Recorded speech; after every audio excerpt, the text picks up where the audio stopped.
just now we finished session 1. In session 1, I think we talked a lot about the general issues about modernization. And in session 2, maybe we can go further in much detail about modernization, talk about specific issues about modernization. For example, the legal guarantee, the governance, and security issues. I'm very honored to chair this session. Actually, I'm not an expert on African studies. I'm just a compass. But here, first visit here, I learned a lot from all of you.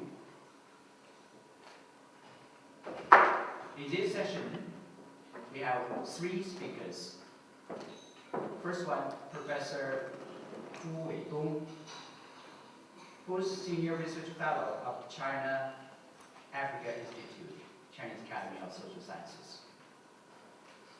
Second speaker, Professor Patrick Luque, who will not be here just now yet. My friend mentioned that. And he sent his representative, Rebecca Sangura, Dr. Rebecca. Welcome. And the third speaker is Meng Jin, my colleague. Dr. Meng Jin is Assistant Research Fellow of China Africa Institute, Chinese Academy of Social Sciences. So just because of the time limit, I do not talk a lot before their speech. So let's invite first speaker, Professor Zhu Weidong. Please welcome.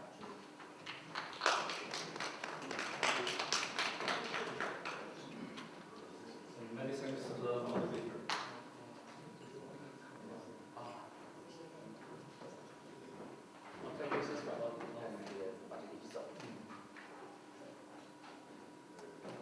Dear distinguished participants, ladies and gentlemen, I'm very pleased to be here to make my presentation. I have been to Kenya for several times, and every time I went to Kenya, I will find a new Kenya. So I think that it is a fast-changing land. Now, as a legal scholar, I will talk about the legal aspects of the high-quality Belt and Road cooperation between China and Africa. So I will try to finish my presentation in 15 minutes. First, let's look at the necessity for the legal guarantees for the high-quality BRI cooperation between China and Africa. We know that the 5 goals of BRI is to promote the trade, the financial integration, and also the policy coordination, people-to-people exchange. So with the development of the BRI, there will be more and more frequent safer commercial transactions between China and Africa. So definitely there will lead to many different legal issues. So it is very, very important to provide the legal guarantees for the BRI. And we all know that Africa is an important destination for the BRI. And we know that during this Beijing Summit of FOCAC this year, we adopted the Beijing Declaration, which promotes the synergy of BRI with EU 2063 agenda and also UN 2030 agenda. And also part 5 of the Beijing Action Plan adopted this year has detailed measures about how to promote the synergy of BRI with the national strategy of African countries. And we all know that President Xi Jinping declared 10 partnership action in his keynote speech. So the Belt and Road cooperation between China and Africa has made great achievements in the past years, especially in Kenya. You can see the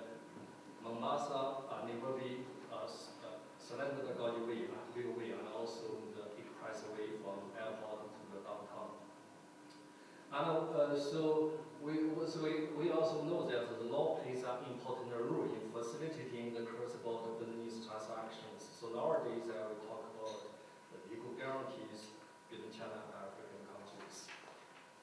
First of all, to many Chinese investors, the complexity of legal systems in Africa is a great headache for them to invest in Africa.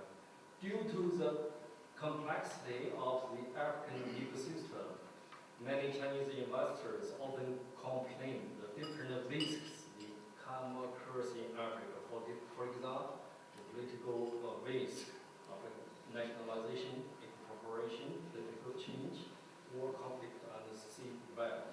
And also another kind of risk is the legal risk. For example, the risks from environmental law, tax law, legal law, and so on, and also economic risks. So there are also some very specific legal issues arising from the BR cooperation between both sides. And for example, to make you have a better understanding about the legal issues between China and Africa, I first will find some judgments from the African courts dealing with Chinese elements. The Chinese element here means one of the party of the legal disputes is from China. All the subject matter located in China. All the legal facts leading to the legal disputes occurs in China. For example, as of July 5th, 2024, the Uganda court have made 193 judgments involving the Chinese elements. And also, I also found some judgments from African courts from the other website, for example, the African Legal Information website. Here we can see that a court in Kenya have delivered 314 judgments involving Chinese elements. And then second is Tanzania, and the third is the court in South Africa, and then is Uganda. And I also found some judgments involving Chinese elements from South African Legal Information website. So you can see there is a large number of judgments involving Chinese elements in African courts. Also, there are also some legal disputes involving Chinese elements in arbitrary institutions in Africa. This shows the Cairo Regional Center for International Commercial Arbitration. We can see that the number of the arbitral word involving Chinese elements rank second, just following the legal disputes involving German elements.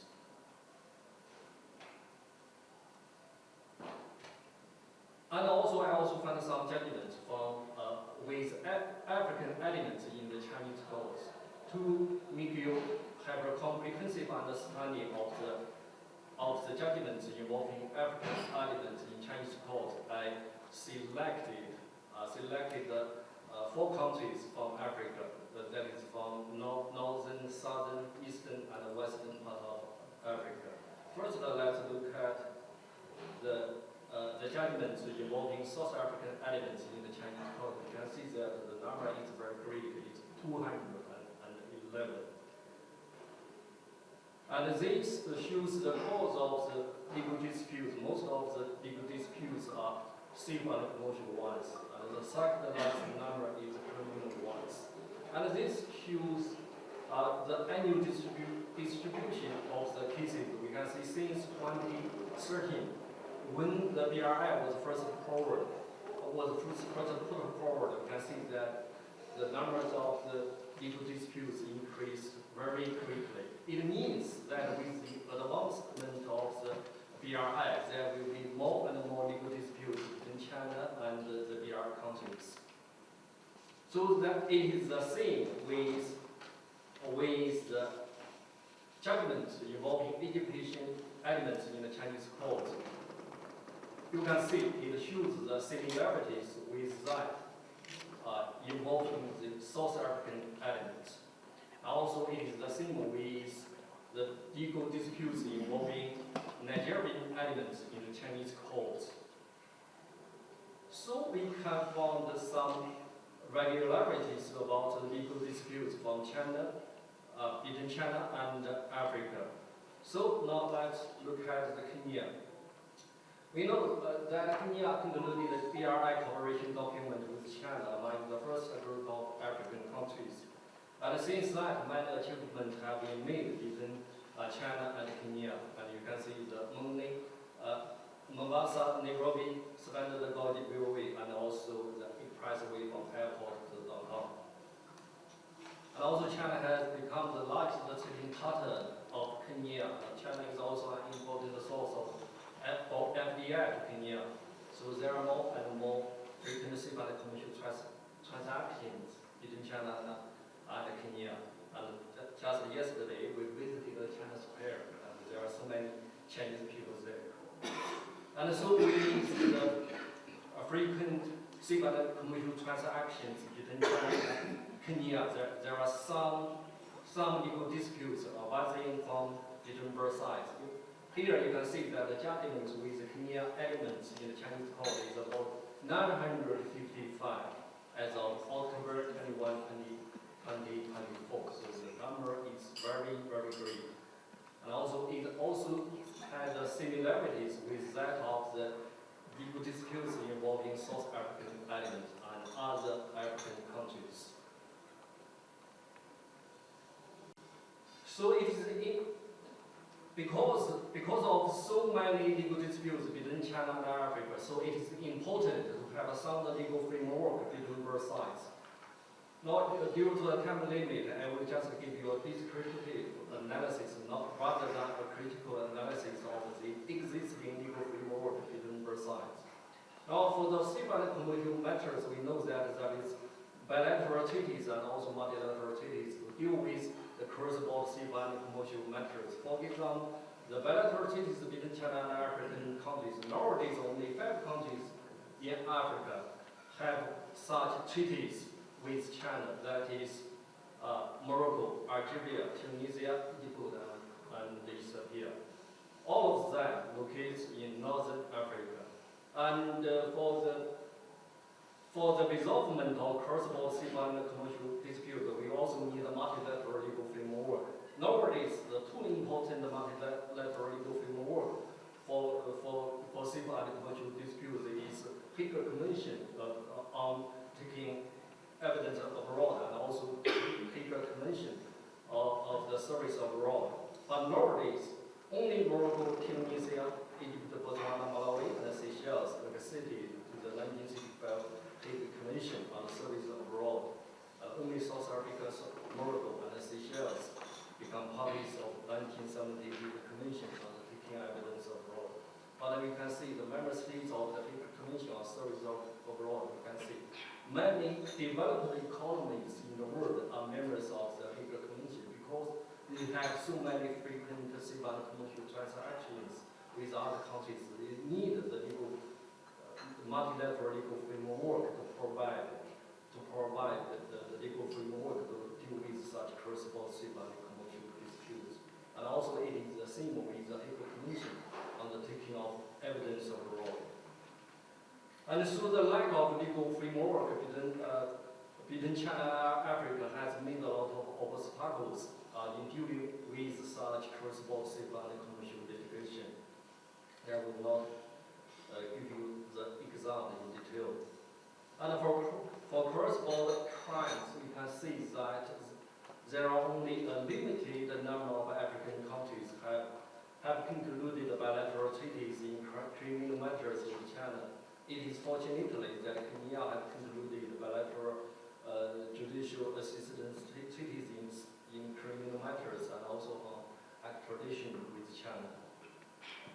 And for bilateral investment, nowadays China has 35 bilateral investment treaties with African countries, but only 23 bids have come into effect. Unfortunately, Kenya is not included in the list of the effective bids with China, so I think it is a problem for Chinese investors here. And also, the Chinese investors also complain about the heavy tax when investing in African countries. But nowadays, there are only limit the number of double taxation treaties between China and African countries. It is also, unfortunately, Kenya has not concluded such double taxation treaties with China. And so both sides, we should work together to improve the legal guarantees for the high-quality BR cooperation between China and Africa. So to improve the high-quality cooperation between China and Africa, I think first way is for China to set up the China International Commercial Court. The China International Commercial Court is established to deal with the legal disputes arising from the BR countries. Nowadays, there is an expert committee in China's International Commercial Court to deal with the cross-border civil commercial matters. The expert committee has included many judges, legal scholars, lawyers from African countries, so that it will be easy to deal with such cross-border civil and commercial matters between China and African countries.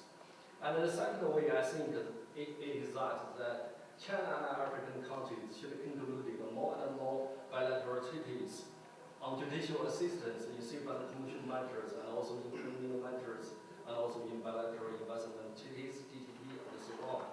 And the third way, I think that more and more African countries should be encouraged to accede to multilateral treaties such as Hague Convention on the taking evidence abroad, and also Hague Convention on the service abroad.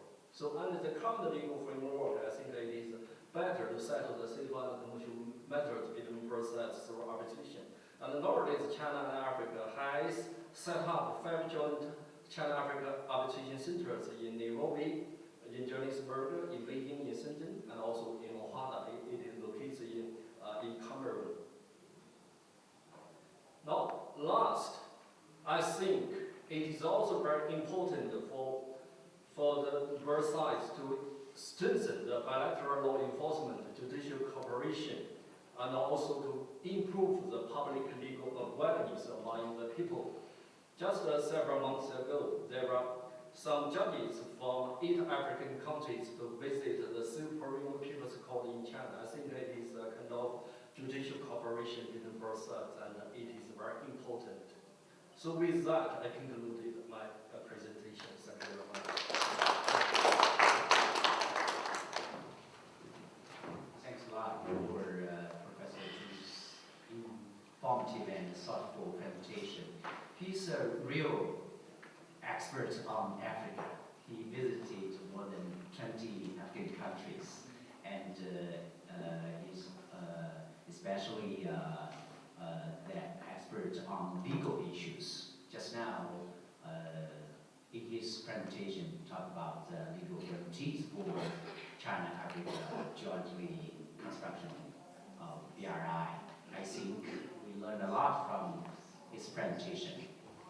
And now we move to the second speaker, Dr. Rebecca Segura. Please welcome Dr.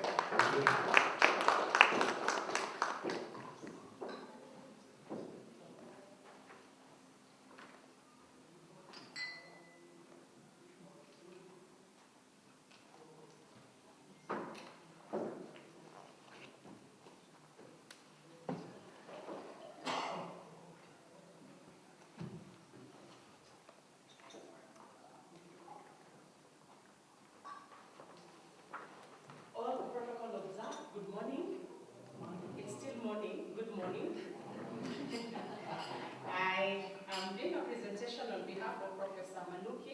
Chair of the Department of Diplomacy and International Studies at the University of Nairobi.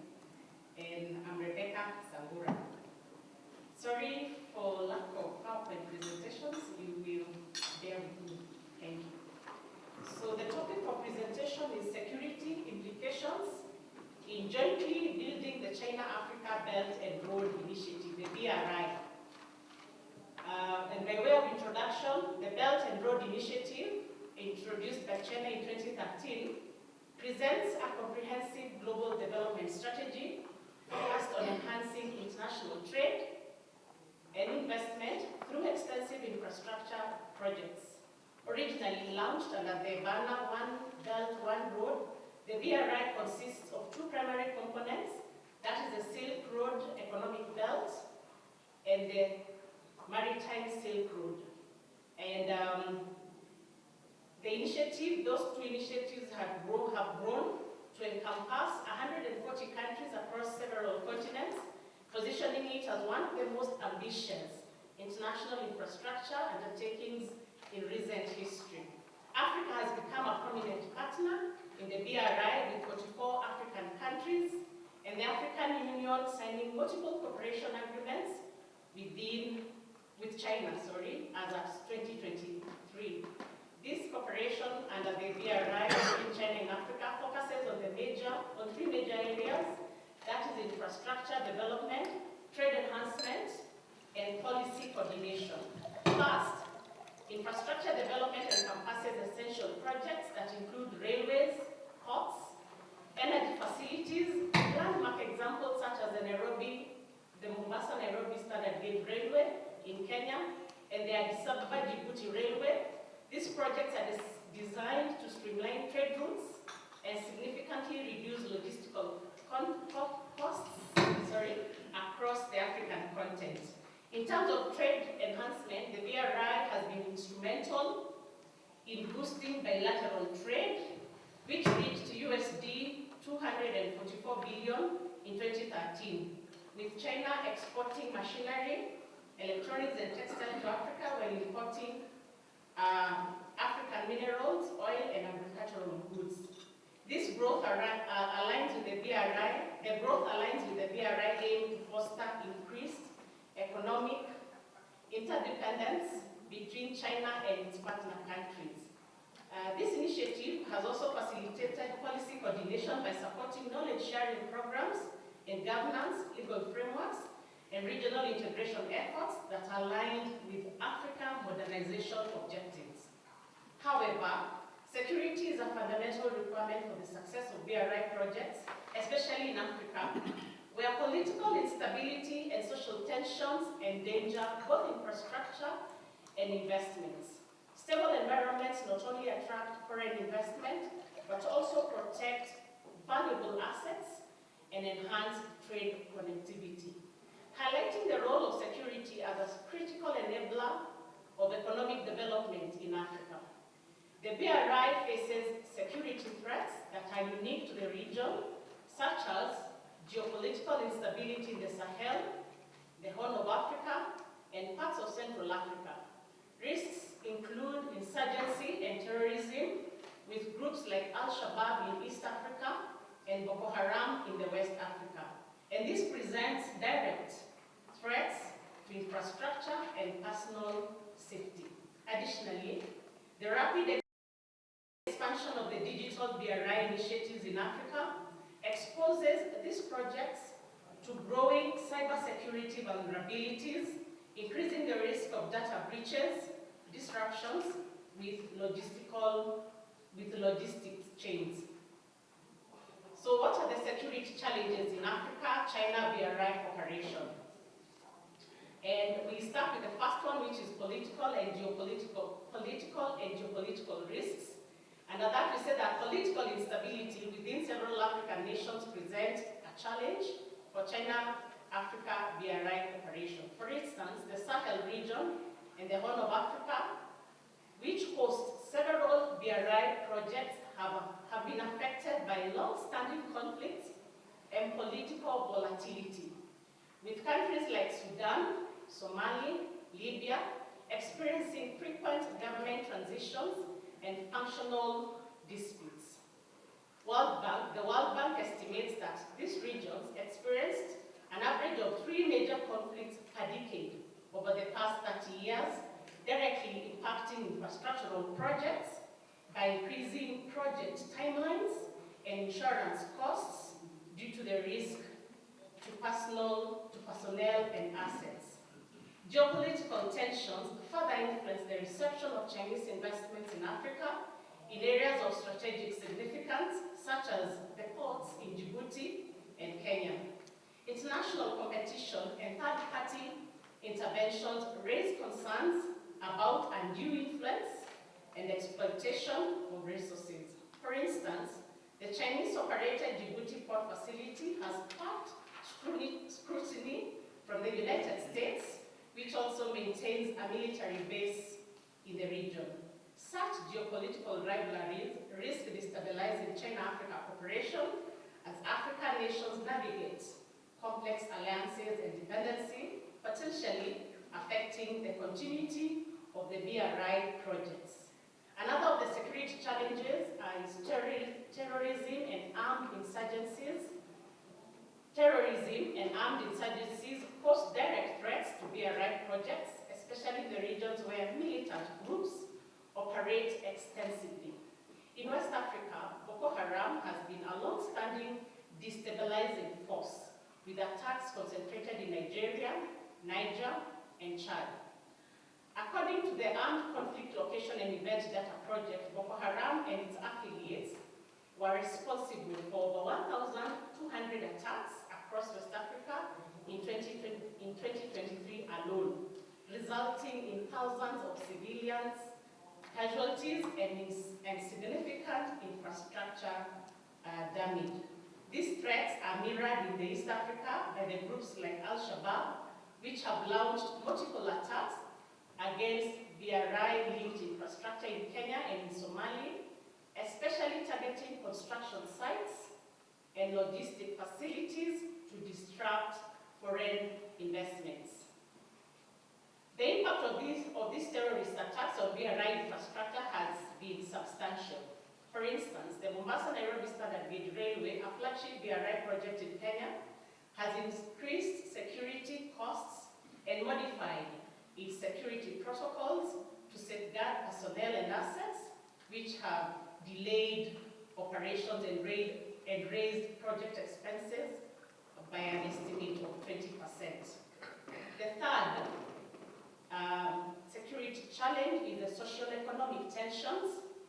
Socio-economic factors also play a role in BRI security risks, as local communities occasionally express dissatisfaction with the distribution of economic benefits from large-scale infrastructure projects.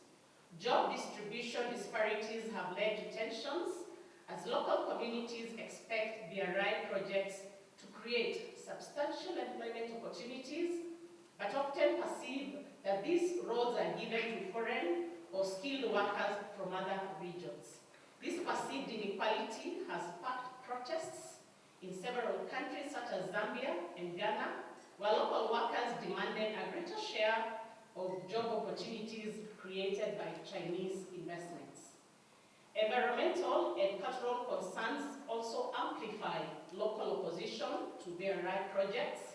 In Cameroon, for example, the construction of the hydro power dam as part of the BRI has led to protests from local communities concerned about environmental degradation and the displacement of local residents. Studies by the African Center for Strategic Studies shows that 35% of BRI projects in Africa encounter some form of local opposition, primarily due to concerns about environmental impact and job distribution. The fourth security challenge is on cybersecurity threats. And you're saying that the rapid digitization of the BRI projects in Africa has led to an increased reliance on digital infrastructure, making them vulnerable to cyber attacks. Digital financial systems, supply chain logistics, and communication networks integral to BRI operations are increasingly targeted by cyber threats, including hacking, data theft, and ransomware. In 2023 alone, Africa BRI projects experienced an estimated 500 cyber incidents, causing disruptions to logistics and potential data breaches across several projects in Nigeria and in Kenya. Cyber threats also expose the digital infrastructure of BRI projects to potential manipulation by third-party actors, both state and non-state, who may seek to destabilize China-Africa partnerships. Financial systems tied to BRI initiatives are particularly vulnerable, as exemplified by an attempted cyber attack on Sino Africa Bank in Nigeria early this year. Which exposed weaknesses in cross-border digital security protocols. The rising frequency of such incidences underscores the need for improved cybersecurity measures, including advanced encryption, regular threat assessments, and regular cyber defense partnerships to secure the digital foundation of the BRI in Africa. So what are the strategies for addressing the above-mentioned security challenges? One is the strengthening of bilateral and multilateral security cooperation. The African Union and regional blocs, such as the Economic Community of West African States and IGAD, play an instrumental role in supporting security measures for BRI projects. Bilateral agreements have been effective in addressing immediate threats. For instance, in the Kenya-China Security Agreement provides for additional security personnel to protect key sites such as the Lamu Port,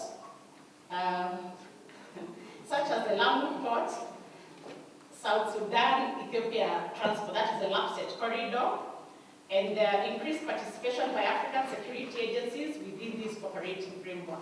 The second strategy is local capacity building for enhanced security, and China has supported several training programs to equip Africa security forces with skills to protect infrastructure against insurgencies and terrorism.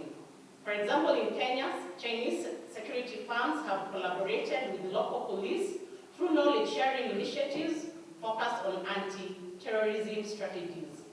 The third strategy is developing robust security measures, and we're saying that as the BRI projects in Africa expand into the digital realm, cybersecurity has become increasingly important. China and Africa countries are collaborating on cyber defense protocols, including advanced threat detection systems and data encryption measures to protect digital financial systems and logistical networks. Fourth, and the last one, is promoting community engagement and stakeholder inclusion. Community engagement is critical to ensuring local buy-in and support for the BRI projects.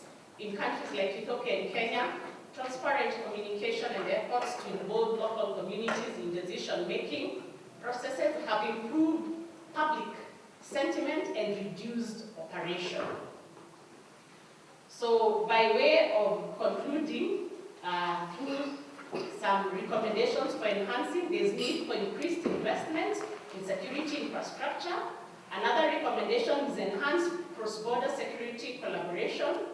And a third is focus on sustainable and inclusive development and strengthening governance and policy alignment.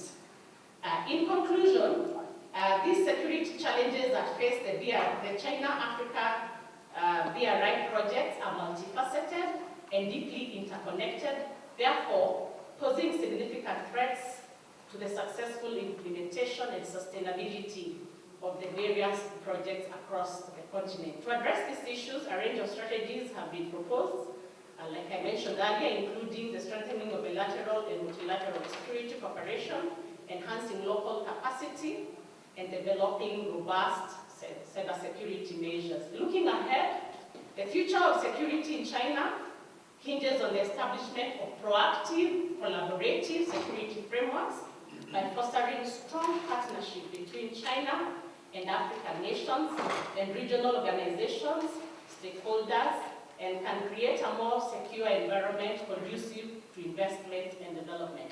Thank you very much.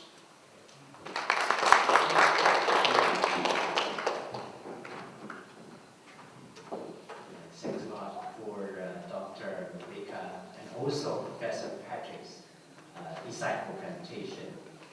In your presentation, you list many security issues in jointly building China-Africa BRI.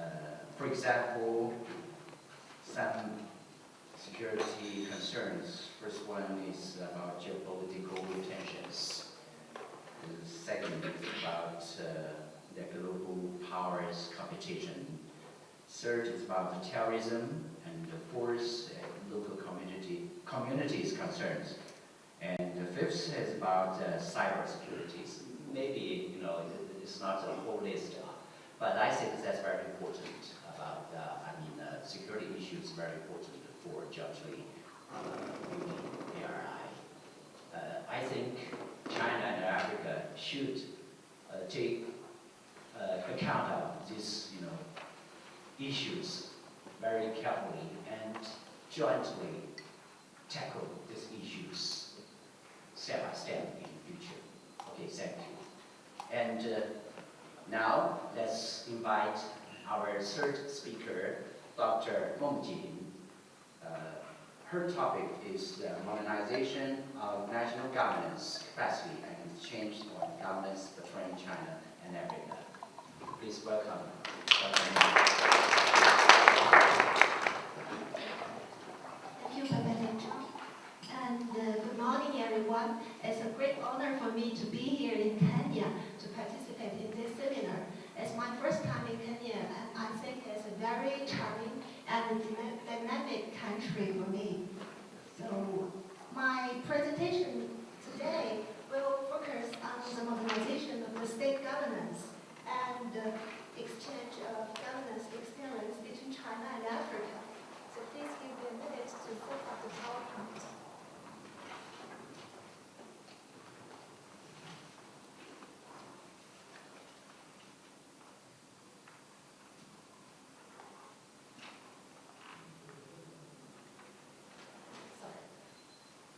So my presentation today will be divided into 4 parts. In the first part, I will clarify the definition of the modernization of state governance. And then I will explore main paths to modernize the state governance. And in the third part, I will analyze the common principles for the modernization of the state governance in China and in Africa. And at last, I will focus on the exchange of governance experience between China and Africa. So let's come to the first part, definition. The modernization of the state governance refers to the reform and enhancement of institutional systems and to improve the effectiveness of the governance. So therefore, the modernization of state governance covers 2 aspects. The first is modernization of the governance system, and the second aspect is the modernization of the governance capacity, meaning that it requires not only a well-developed institutional systems, but also the ability to implement these systems. As we all know, China attaches great importance to the promotion of governance modernization. In the report of the 20th National Congress of the Communist Party of China, it is said that the promotion of the modernization of the governance system and governance capacity is one of the main goals and the tasks of the China's development in the next 5 years. So how to promote the modernization of state governance? In my opinion, the main path to modernize state governance includes several aspects. The first aspect is the formation of a leadership that maintains close contact with society. In the process of state building, it is essential for the leadership to cultivate a cohesion of its social elites. But what is more important and crucial is how the leadership can effectively integrate the population into the state systems through fostering a strong sense of national consensus. This engagement ensures that the government is not only representative, but also responsive to the needs and aspirations of the society. The second aspect is, for example, in China, the political parties play a core role in fostering national consensus. China has always upheld and refined the system of multi-party cooperation and political consultation led by the CPC, the Communist Party of China. The CPC and 8 other non-communist parties, we also call them democratic parties, play an essential role in mobilizing their members to strive for the advancement of Chinese modernization and gathering the forces of all the society. And concerning Africa, the consensus is the main form of decision-making. As we all know, Africa has a long and rich tradition of consensus decision-making, where traditional political elites, particularly the elders, have long played an essential role in this process. This process is often facilitated through the open community meetings and tribal gatherings. For example, the Igbo village councils in eastern Nigeria and the elder councils of the Mijikenda community along the Kenyan coast. They are all the examples of traditional consensus decision-making in Africa. So the second element for modernization of state governance is to formulate long-term and comprehensive development strategies. Since the founding of the People's Republic of China, the Chinese government has continuously deepened its strategic approach to achieving modernization. Overall, the strategic objectives of Chinese modernization have evolved through the development of 2 century goals. The first century goal is to achieve a moderately prosperous society by the 100th anniversary of the CPC. And the second century goal is to build a prosperous, democratic, culturally advanced, harmonious, and beautiful socialist modernized nation by the 100th anniversary of the founding of the PRC. So with the first century goal achieved in 2021, China is now striving to realize the second century goal. For the African side, the African continent has also made significant progress in elaborating development strategies. At the national level, African nations have developed their own strategic framework for modernization. For example, the Kenyan government has carried out the Kenya Vision 2030 as their strategic development plan. And at the continental level, the African Union launched the Agenda 2063 in 2013, which outlines also Africa's development goals for 2053, encompassing 7 key aspirations in political, economic, security, social, culture, and regional integration development.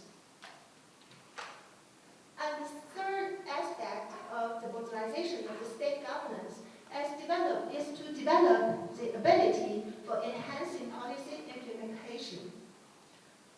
We know that the vitality of a policy lies in its execution and its implementation. To enhance policy implementing capacity, efforts can be focused in following areas. Firstly, the implementation of the policy necessitates a skilled civil service. The skill development of civil servants involves continuous training and education programs to keep personnel updated on best practice technologies and emerging issues. And secondly, is to strengthen public awareness and educational policy. Raising awareness and understanding of specific policy among the public can increase social recognition with these policies and enable the citizens to contribute to decision-making and policy formulation. So when we study on the governance modernization, we realize that there are several similarities shared by China and Africa in their pursuit of governance modernization. So both China and African countries choose development paths suited to their own conditions. as it's the first similarity between China and Africa. As now President Xi Jinping stated, the type of governance system that a country chooses is determined by its historical heritage, culture, traditions, and level of social-economic development, and it is decided by the people of that country. Our task is to comprehensively build a socialist, modernized nation, and the modernization we pursue must, of course, have Chinese characteristics and align with China's realities. And Africa are also continuously drawing wisdom for modernization from its traditional cultures. For instance, after independence, many African countries adopted Western political systems. However, over the past half-century, Western democracy has faced significant challenges in Africa. This has prompted reflection among African intellectuals. Therefore, many African leaders advocate for the development of democratic forms that aligns with Africa's own culture, historical, and social context.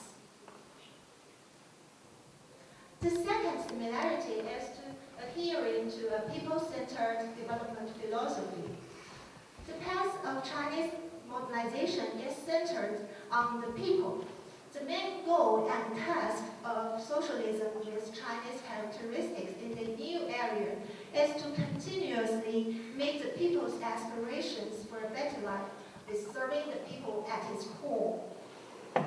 As now President Xi Jinping pointed out, only through development can we guarantee the basic rights of the people, and only through development can we satisfy the people's fervent aspirations for a better life.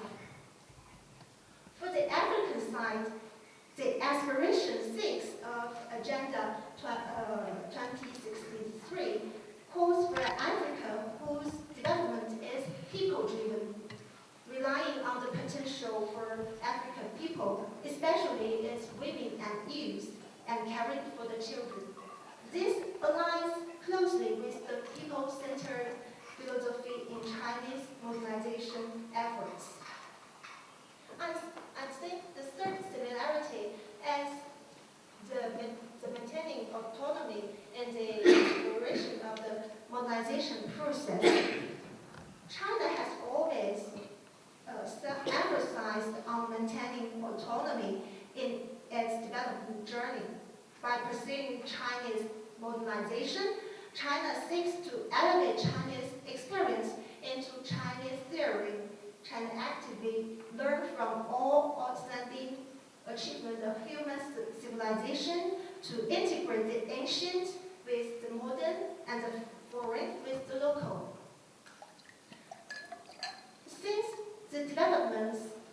Since the independence period, African countries have been dedicated to exploring paths to modernization. This year, Africa has officially launched the second decade plan of the Agenda 2063, the Africa we want, indicating that the Pan-Africanism is evolving to meet new historical circumstances and entering a new historical phase, which will propel Africa towards a comprehensive and autonomous modernization process.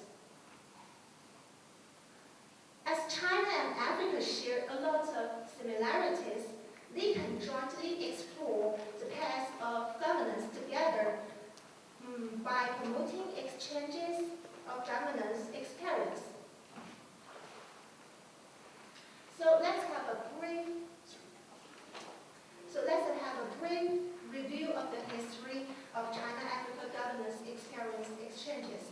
Since the founding of the People's Republic of China and African national independence, China and Africa have engaged in exchanging governance experience. During different periods, the contents of exchanges have varied. The first period from the founding of China until the reform and opening up in 1978. In this period, China patiently supported African countries in their struggles for independence. In this phase, the exchange of governance experience focused on revolutionary experiences. And the second stage is from the reform and opening up to the year 2000. In this period, the exchange is increasingly focused on development experiences. And the third stage began in the 21st century with the rising awareness of autonomous development of African countries and China's growing international influence. The breadth and depth of governance exchanges between China and Africa have expanded significantly. We have taken a lot of initiative after the funding of the FOCAM in the year 2000, for example, the Africa Human Resources Development Fund and the Africa Talent Program, etc.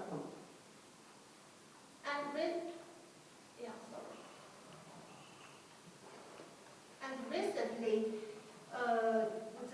we have held the 2024 Beijing Summit of the FOCAC in Beijing. In this FOCAC, we have elevated the exchanges of governance experience to a new height. As North President Xi says in his keynote speech at the opening ceremony of the summit, China is ready to increase exchanges with governance experience with China and is ready to work with Africa to build a platform for governance experience sharing. So as we can see that the exchange of governance experience between China and Africa has continuously broadened and deepened in the history. So at last, in conclusion, I want to say that the exchanges of governance experience between China and Africa is also very meaningful for the global south. As the world's largest developing country and the continent with the highest concentration of developing countries, China and Africa share certain similarities in their exploration of governance modernization. Chinese and African paths to modernizing the state governance offer a new option for the countries of global south to independently pursue their paths to modernization. And the exchange and mutual learning of China and African modernization set a good example for the south-to-south exchanges on governance and therefore contribute to the modernization process of the global south. I thank you for your listening.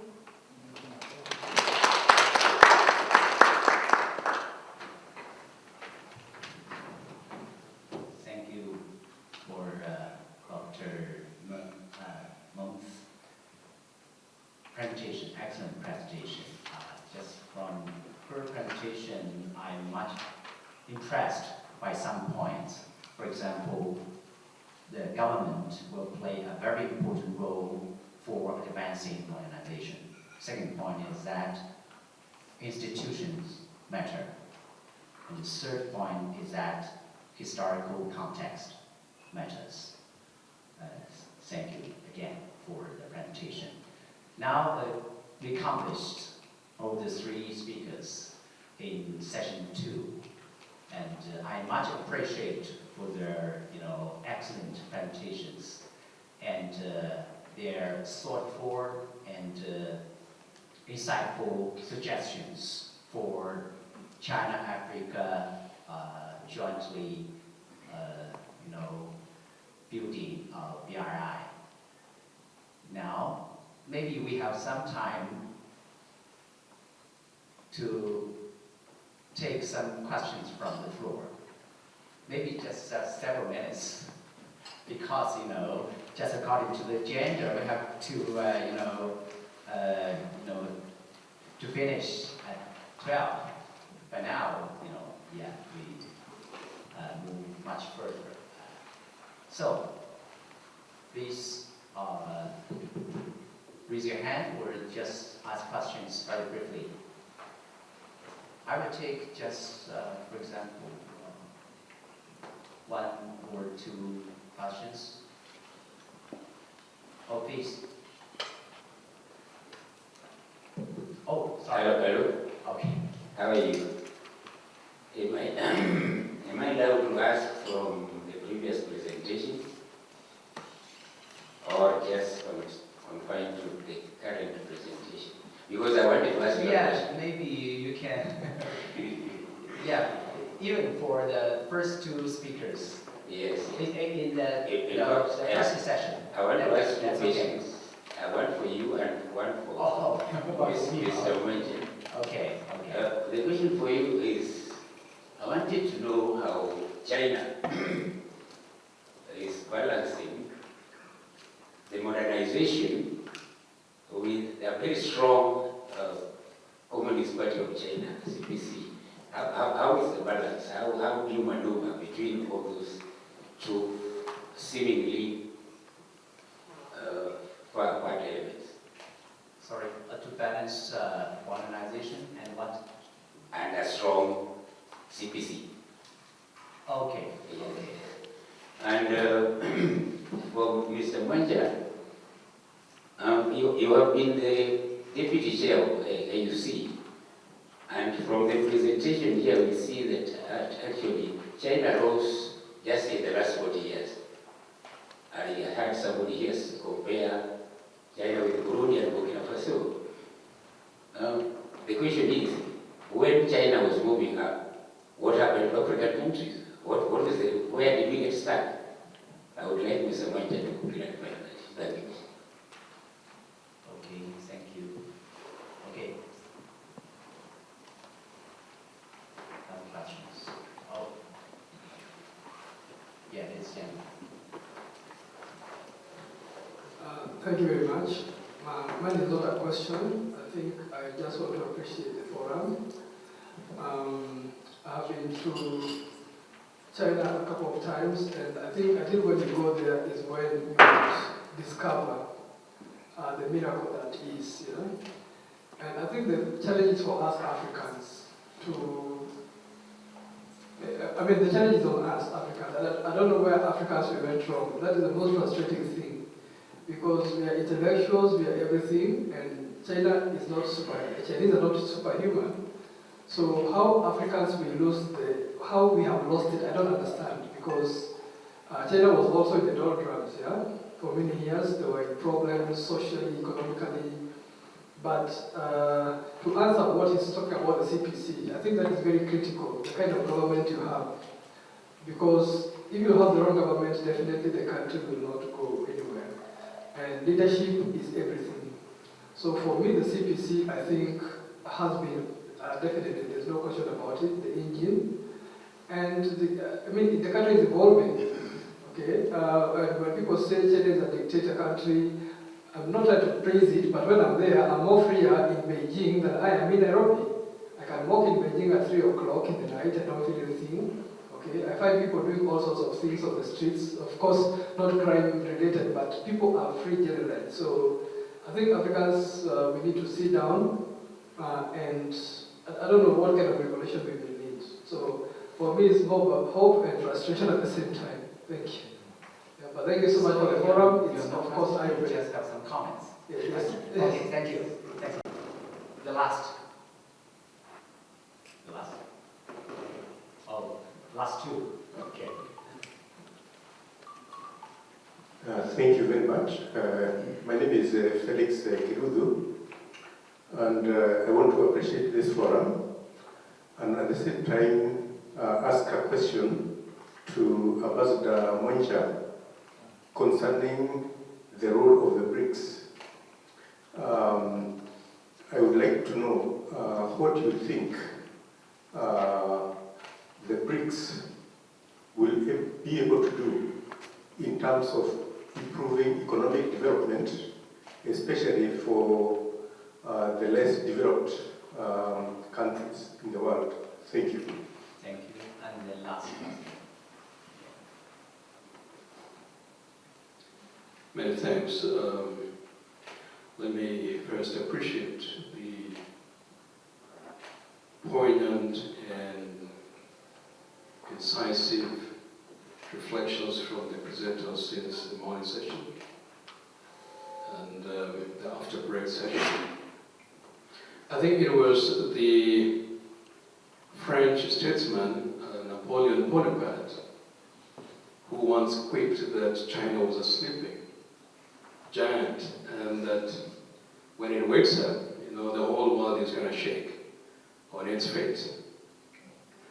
I don't know whether we are in that prophecy, experiencing that prophecy 200 years down the line, and as to whether we are already shaking, or as the street lingo would go, we ain't seen nothing yet. We are yet to literally, start shaking.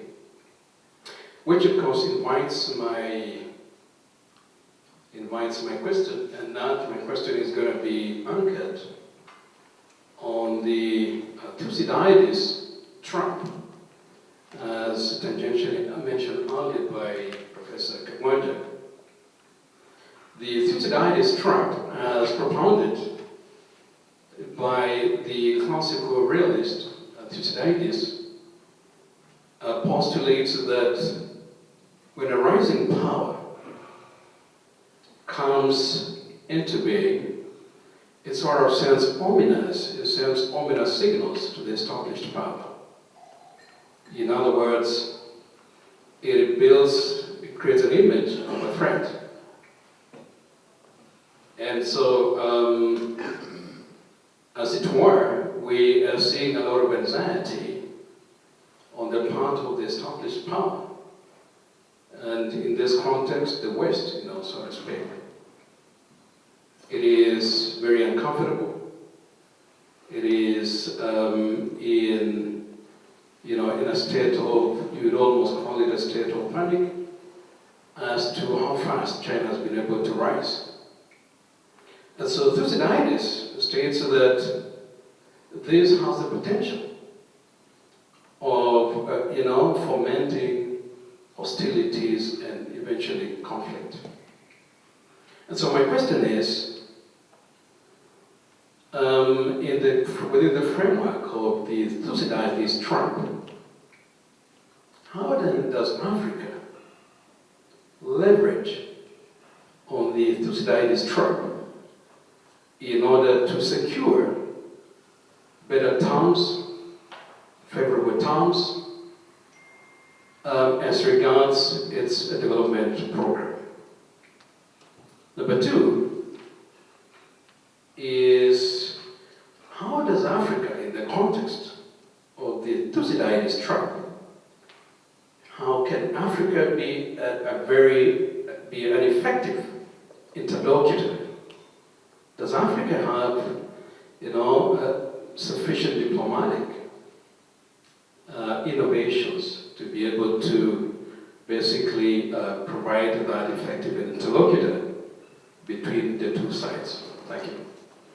Thank you. Maybe we can answer all the questions respectively one by one. So firstly, just a question.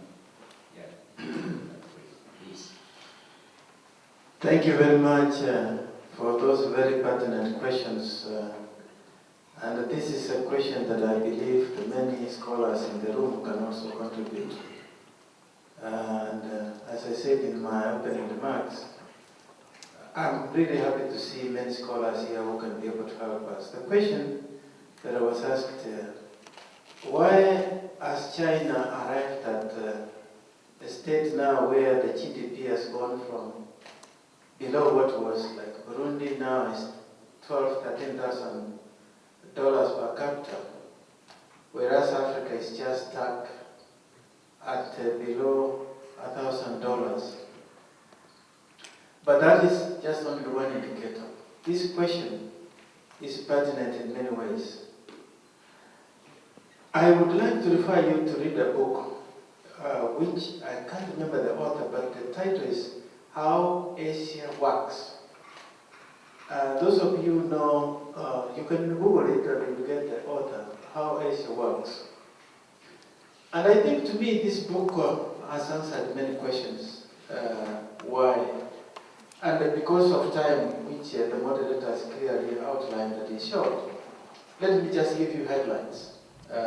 not necessarily from book, but what I understand.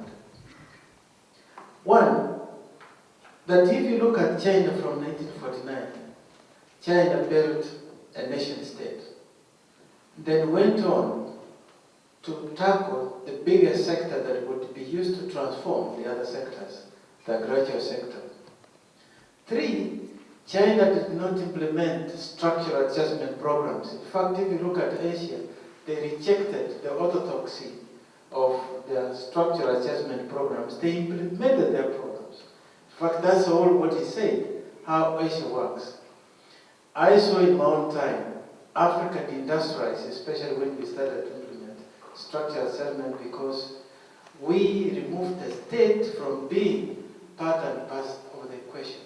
You see what we were told earlier on? China had the public sector participate effectively, and there is no substitution. If you look at now what's happening globally, the state is starting to play a major role, but in Africa the state was.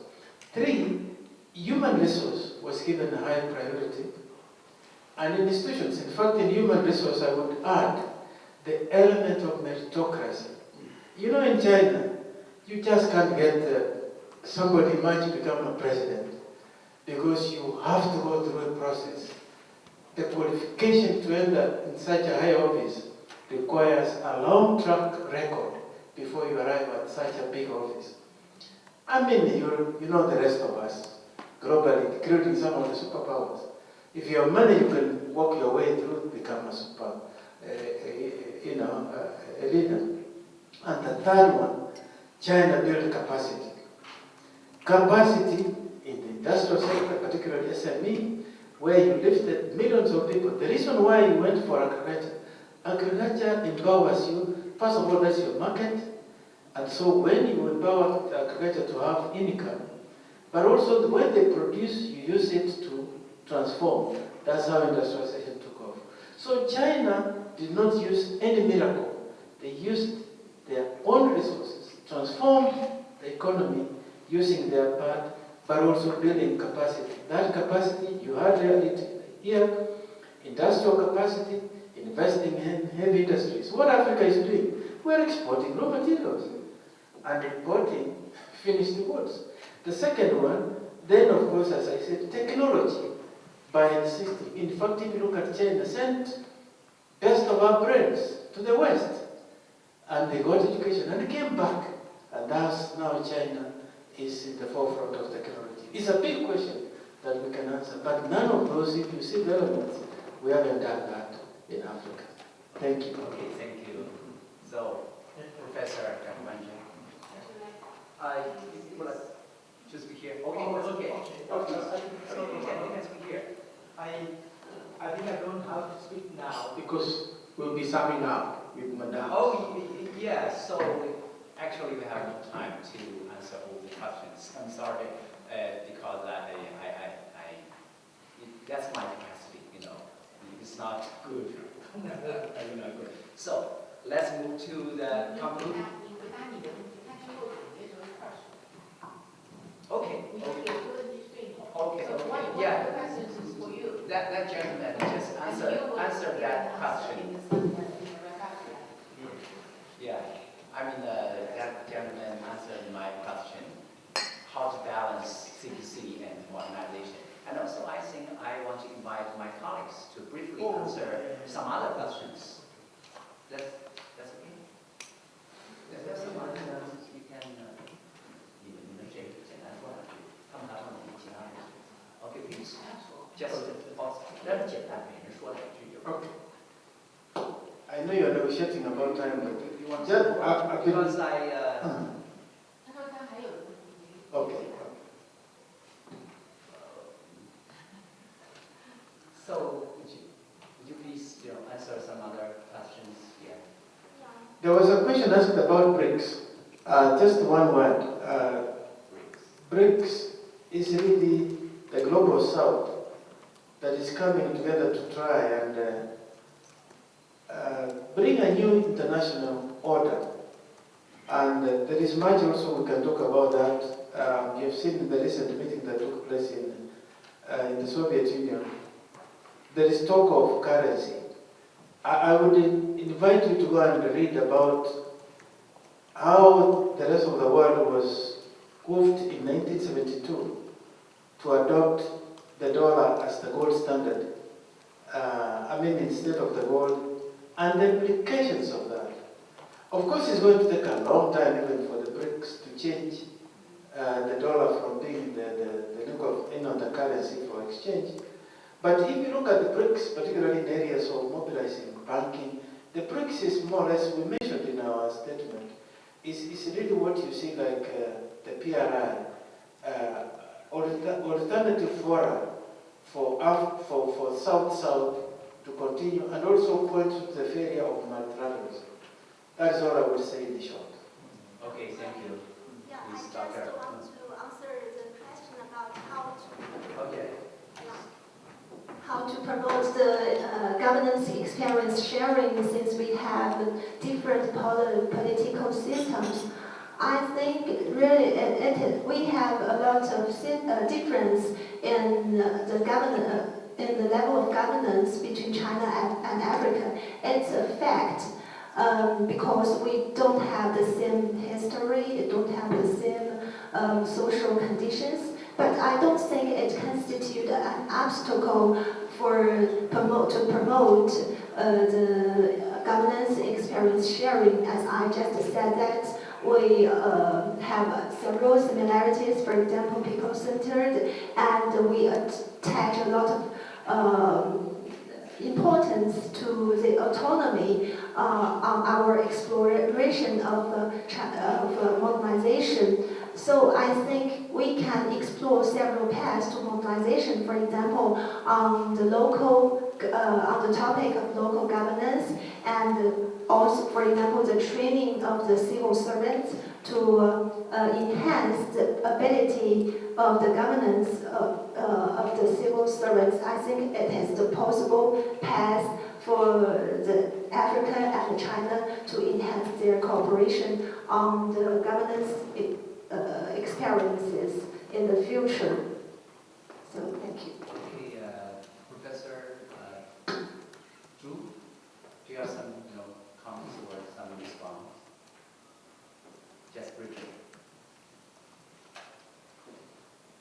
I will just make a brief comment, just as the professor said, that China is, just as politician just one side, China is a sleeping line, but when you comes the other country to shake, I think that China's development will offer opportunities instead of threat to other countries. You know that Chinese style of modernization offers options for other countries to choose their own way for development. And you know that when Chinese government put forward the BRI initiative in 2013, and the Chinese government has made a lot of efforts to make the Belt and Road a green route, a route of prosperity, and also a route of peace, a route of harmony. So I think that China's growth will provide great opportunities to other countries to pick up, just as President Xi said, for other countries to pick up the fast train of Chinese development. So that is my brief comment. Okay, now I briefly answer the question about how to balance modernization and CPC. I think CPC is not just a prerequisite for Chinese modernization, but also is our advantage for Chinese modernization. If you have a question, but we have no time, sorry. Very sorry. Now let's move to the last session, the concluding part. So for first three, I will invite Madam Zhou, the Vice President of China Africa Institute. Please give your concluding remarks. Welcome.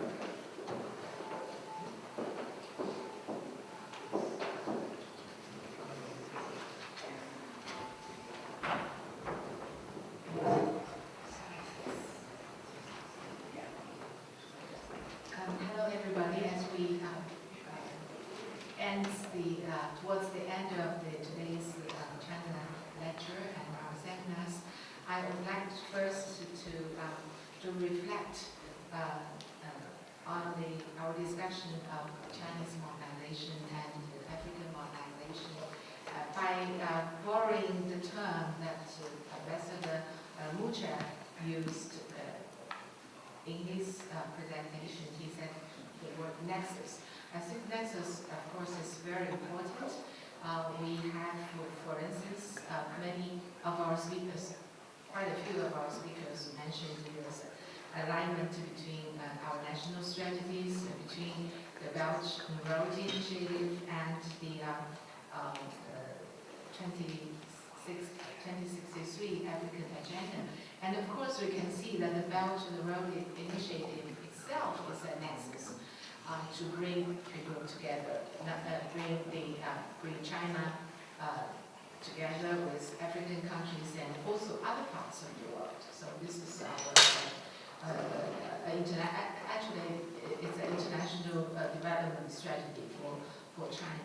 So once the nexus is built, then cooperation comes in. So we've seen people talking about cooperations in policy, not only in policy alignment, but also cooperations in investment and trade, in legal cooperation, as well as security cooperation between China and African countries. And of course, as academia, as research institutions and think tanks, and our nexus has been built already with our African partners. So we hope that in the future we can improve these nexuses. As we are now today, we're in 2024. This is a new beginning for China and African relations, and I would like to thank all the participants for today's China lecture to participate in this event, and to send my thanks also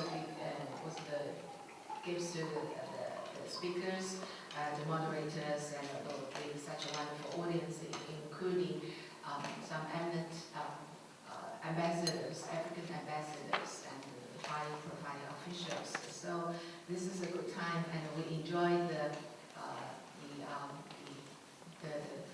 the presentations and the discussions, and we hope that in the near future we will come back to Africa and Kenya again. Quite a few people mentioned about the Nairobi Mombasa railway, and next time I'm sure we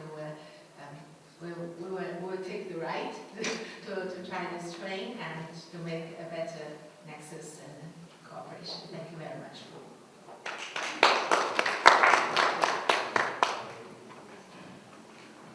Thank you, Madam Jo. Now, let's invite Professor Kakwanja to give his concluding remarks. Welcome. Thank you. Where's the microphone?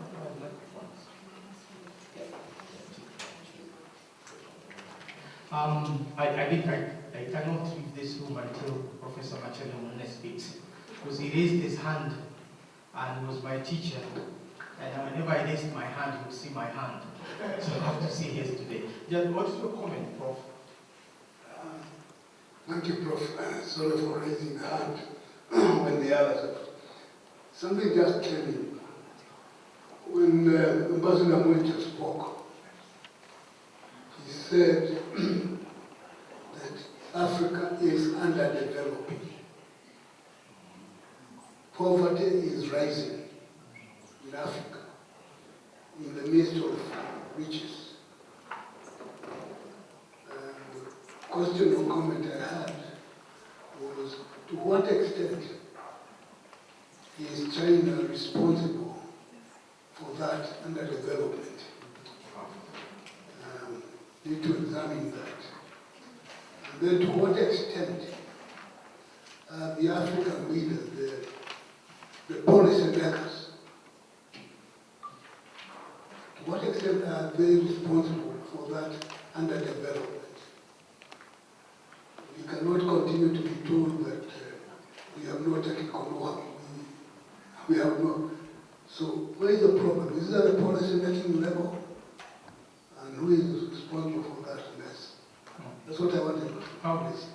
is a very pertinent question that must occupy this forum.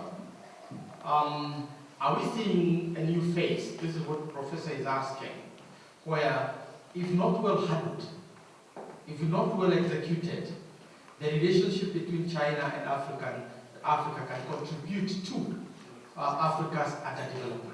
I think that's really the new trap for China, that we don't have to walk the same path that Africa has walked with the West, where, as one professor, Walter Rodney, once said, Europe underdeveloped Africa. Let's not have somebody else writing a book, How China Underdeveloped Africa. That is what we have to work collectively towards. I think I'm excited, like Madame, I'm excited about this forum because clearly will you be able to gather such eminent professors and senior government officials like Helen and others, and also have journalists, the members of the Third Estate. I think every media house that is Kenya is represented here. So it's a very rich gathering of people. It's not a surprise that we have gotten that kind of nutritional treat from this particular session. I think one of the things I'll take home myself is how we have been reminded, I think, by Dr. Joseph Magut about what China, what Europe thought about China when China appeared to have gone under. That is, Napoleon lived between 1769 and 1821. That is the time he spoke. And he spoke of China as a sleeping giant.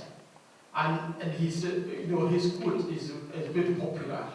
That the coming of China was prophesied by the rising Europe. Remember, Napoleon is the symbol of European rise to superpower status. So as Europe was rising, it had already recognized that after us, if China wakes, we'll have no kind of status. I think what West did not do is to prepare for China. And as China is rising, again using the same trope of a giant, China is very different from the West, in the sense that China is a gentle giant. Yes, it's a giant, but it's a gentle giant. It is not coming with its weight. And that is where we think as Africans we have a space. Yes, China is a giant. That's what we say in the morning, that its modernization has been total success. Our poll, 760 million of its people from poverty.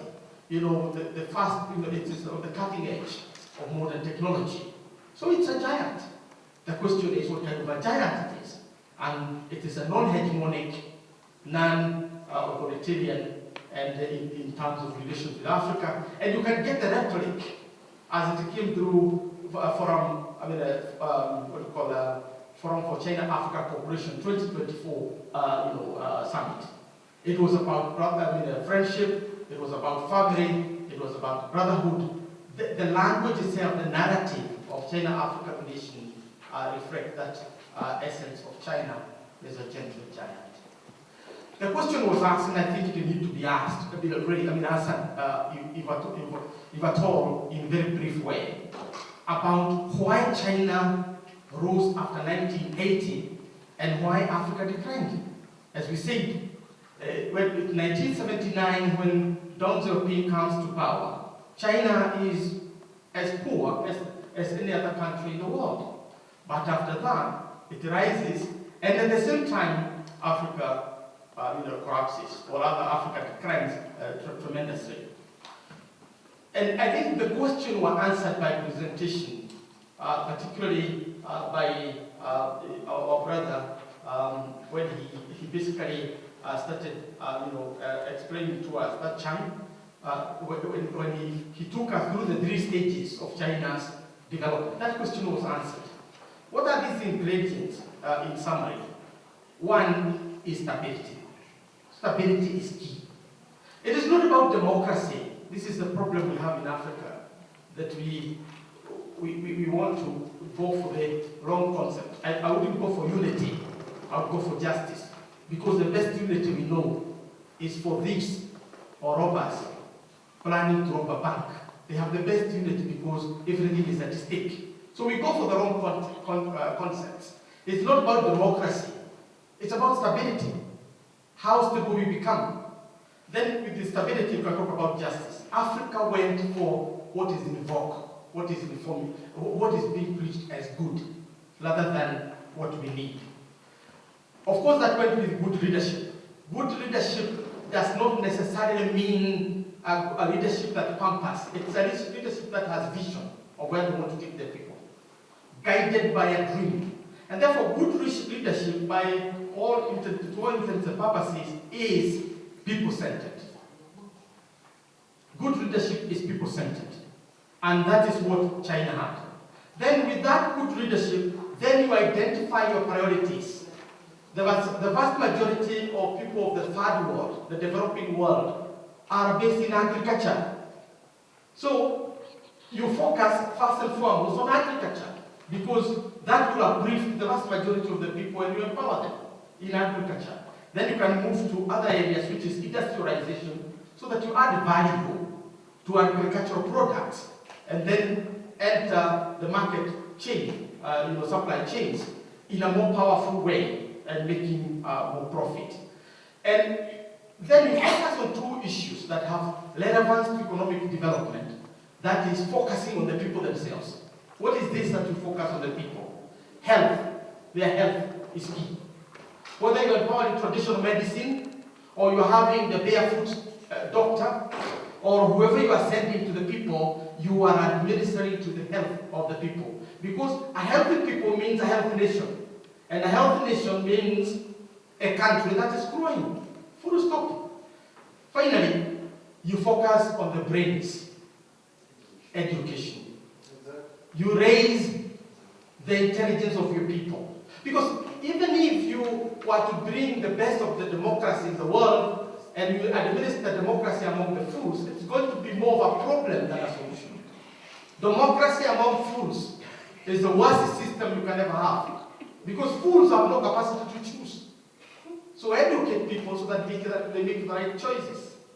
So those are the ingredients that have brought about the Chinese modernization. And I think that came out from this particular meeting, presentation by Chang and others. This is really what came out. The other thing, as I close, that came up in this meeting are that modernization cannot be externally imposed. It has to be homegrown. It has to reflect the realities of the people or the civilization or the cultures of those people. There are elements that are universal. Science is universal, of course. Whether gravity comes down, that is not negotiable. It is what you want to do with that which is determined by your own culture. And that is very, very important. And the Chinese speakers are very clear about that modernization as a homegrown issue. But in Africa, we are still wrestling with that homegrown question. You can get Agenda 2063, which is an aspiration, but the reality on specific African countries is that our modernization is not free. As China was getting to the opening up and reforms, which was designed by their own leaders, Deng Xiaoping and his successors, Africa was entering into structural adjustment programs that were imposed on us by the World Bank and the IMF. And what did they do? They messed up with our education system. I grew up as a student at the University of Nairobi and Kenyatta, eating all manner of good food, having all the time to study and write papers for Professor Macharia Munene. My sons and daughters in the University of Nairobi are spending more time looking for food, unable even to do anything. So are we developing or underdeveloping? I think that answers Professor Munene's question. We are not developing. We may develop, but we are not. Why are we not? Because our modernization is not defined by ourselves. And those who are watching Kenya now as I speak will tell you, for those who are as fearless as I am, will tell you that we are not going anywhere. We can talk about this modernization. China will modernize. But whether we decide to modernize is going to be another question. We are not going to modernize on what we call this food, genetically modified food, GMOs. We are not going to modernize on hybrid mosquitoes. We are not going to modernize on all these things that we are told. We have to modernize on our own script. We choose our own script as a people and move with it. And our leaders must be told loud and clear in the 21st century that if you don't take us on our own path, you are not taking us anywhere. You can hoodwink the villagers, but for those of us who went to school, you cannot hoodwink us. We know you are not doing the right thing. Let us make you know that we know you are not doing the right thing. Second, Ambassador Mwencha told us that for modernization to succeed globally, we need a multilateral system. And that's what China is pushing for. It is pushing for an equitable, just, fair modernization that brings about shared prosperity. And that also secures our environment. So it is not just human-centered or people-centered, it is also environmental centered. It has to be centered on the environment which we share. That is the context of modernization. Third, modernization in regard to exchanges between countries and between civilizations has to be governed and guided by clear legal systems, regulatory systems that enable us to work like gentlemen, like ladies, because we cannot operate in anarchy.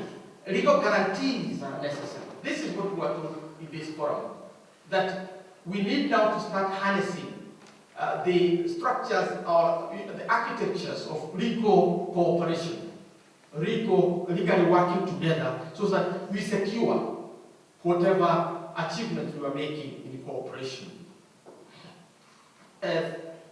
Finally, is a question of security. You cannot talk about development in the absence of security. And security is not just about, the armies. It is not about the police. It is also about human security. Total security that takes care of everything that matters to community. So in this regard, therefore, the Belt and Road Initiative and the cooperation that is emerging within it must be governed by clear strategies of security, of guaranteed security. China and Africa need to cooperate to deepen the security consciousness and the security capacity of each member. That is what came up from here. And finally, we need clear modernization of governance. And I found that concept very intriguing because we have discussed governance. We are caught or we are trapped in the binary between good and bad governance, Professor Munene. This is where we are trapped, and this is the debate the World Bank and IMF would like us to eat and gadget on and keep on talking about good or bad governance. I think the whole idea is modernizing our governance from wherever we are. And modernizing governance is about picking elements that are going to enhance justice, that are going to enhance access to the various services that we need: health, education, food, and shelter. Dr. Obong. Yes. So it is basically about modernizing governance. It's not about choosing a model of governance which is defined by others as good and others as bad. These are concepts that we can argue about. The beauty is in the eyes of the beholder. When did the beholder begin to define what beauty is? So we need to modernize governance, not to pick between good bad governance or bad governance. So I think this is something for us as scholars of Africa to begin exploring. What does it mean to modernize governance, as Madame spoke here. How does it mean in conceptual, in philosophical terms to modernize our governance? And I think we have had a good day in terms of discussion. For scholars, I think this is really a huge take home. So as we go, I think we are well nourished to say that we had a good forum. So allow me therefore to thank our colleagues from China, the China Africa Institute, for coming all the way to join us in this party of ideas, in this festival of ideas, because this is what it is, a festival of great ideas that really shatter our comfort in what we thought works. So we need to begin now thinking about how do we shape our future under the current circumstances. We are doing this as a post-FOCAC 2024 summit. And 2024 is a beginning. And it's a beginning of a new era where we need to deepen our cooperation as China-Africa. We need to deepen our cooperation in the multiple areas which have been streamlined by our leadership and also underlined by our people. And we also need to take very introspective views about what can work. And I think I want, as a parting shot, to talk about what Professor Munene said, that let future generations not judge us as African scholars of not having China, that where you are going, you are not developing us, you are developing us. So when we see something that we need to say that the Chinese colleagues are open, they speak, they listen to us. Let us tell them openly that this is not working. But at the same time, let us also say this is working. In Kenya, infrastructure is working. We have seen, those who drive using expressway, Abasinageshu. You have seen, we used to spend 3 hours from wherever to the airport. Now we are spending 17 minutes. Who can see that? Does that need a nuclear scientist to see that we have done that? So that's achievement. We used to spend 12 hours, 8 to 12 hours from Nairobi to Mombasa, by road and so on. Today, we are spending exactly 4 hours. And I have been attending, Africa Policy Institute was the first institution in this country to hold a conference in the train, in the carriage of the train. We thank the railway for creating that space for us. And we carried the UN, the embassies, and many, even Ambassador Mwencha was there. Within 4 hours, we had finished our conference, and we went enjoying ourselves in Mombasa after the conference. So it is possible that we can begin to celebrate things that are working. All right? After the conference in the railway, we went to swim, and that was good for us. So, ladies and gentlemen, let me then stop there by thanking our colleagues from China, thanking our colleagues from Kenya here, particularly our professors. I know we have not had all the opportunities to speak, but let me say, this is just but the beginning of a long journey that we're going to take together, and let's keep this a festival of ideas going. To all of you, thank you, thank you, thank you.